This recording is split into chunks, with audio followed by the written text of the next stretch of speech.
Congresswoman, welcome back to the Sunday Show. Just before we talk about why you were really here, your reaction to Congressman Matt Gaetz and saying he's going to follow through on his threat to try to remove the speaker. Well, he's been talking about this kind of constantly this entire Congress, so I guess that's not surprising.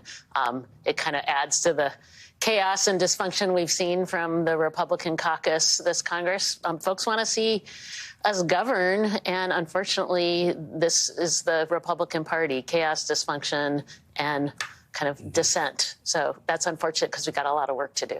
Right, and one of the reason why Congressman Gaetz is threatening the speaker now, saying he's going to follow through on his threat, is because not only a clean continuing resolution was put on the floor, one, and two, it passed with Democratic votes. Now that this threat looks like he's going to follow through, will you vote to knock down that motion to vacate, to help Speaker McCarthy hang on to that gavel? Well, first, we're going to see what happens this coming time in session and see what he files. But we want to govern. We have important things we have to get done. We have to fund the government. We may not be shut down today, but we have to make sure the government's funded for the whole fiscal year. We're not there yet. There's a ton of work to do, and we're behind because of Republican dysfunction. So we want to understand what it's going to take to make sure that folks are governing. And frankly, we need strong leadership. And that's a big part of my job, is to make sure we have strong leadership, because I think Hakeem Jeffries would be a great speaker.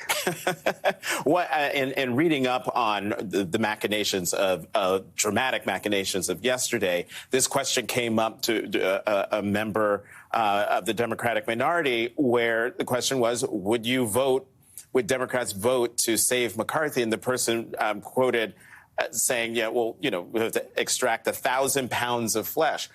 What would you want to see from Speaker McCarthy in order for Democrats to even consider helping him in the mess that he's in? Well, we want to govern, and we haven't seen any ability for Republicans to govern. So what's going to take place so that we can govern, so that we don't go through the games that we just went through, where we ended up on the brink of a shutdown and finally did what we could have done months ago.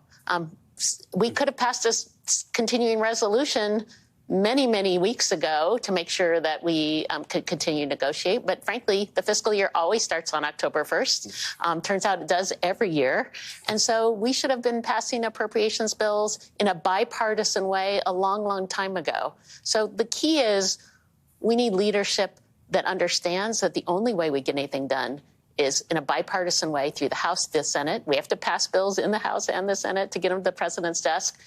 And so what's going to happen to make sure that we have that leadership? Yeah, I want to get you to react to something that OMB Director Shalonda Young just said in the previous segment. When I asked if the White House, if the president would be now in this 45, 47-day period more involved in trying to get these bills passed. And the director, I think, rightly said, what's there to talk about? We've got the top lines were already agreed to early in the summer in a law.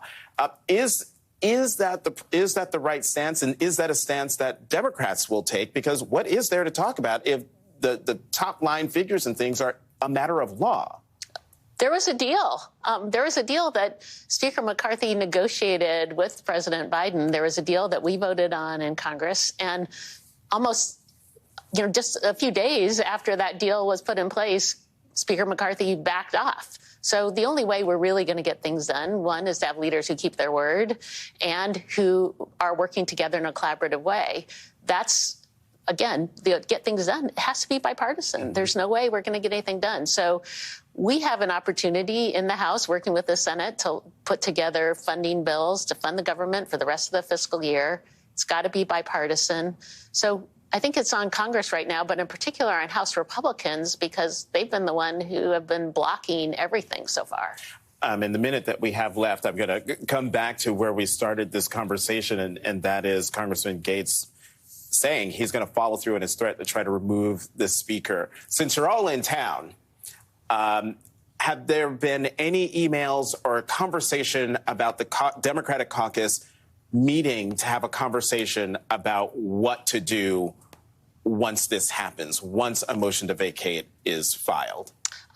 We are going to go back into session Monday evening, so there will be meetings called, no doubt, as we look at what the legislative business will be for the week. We meet regularly anyway, so I'm sure we will have a discussion around this and what we need to do to make sure that the government is funded and we don't end up on a brink again in the future. But in the end, we're going to hold fast. That's why we're not shut down today, because we did hold fast. And we need to make sure that Republicans are doing their part. Unfortunately, they haven't been. They've been dysfunctional, and I worry that we're going to see more dysfunction here in the coming weeks. Chair of the Democratic Congressional Campaign Committee and Congresswoman from Washington State, Susan DelBene, thank you very much, Congresswoman, for coming back to the Sunday Show. Thank you.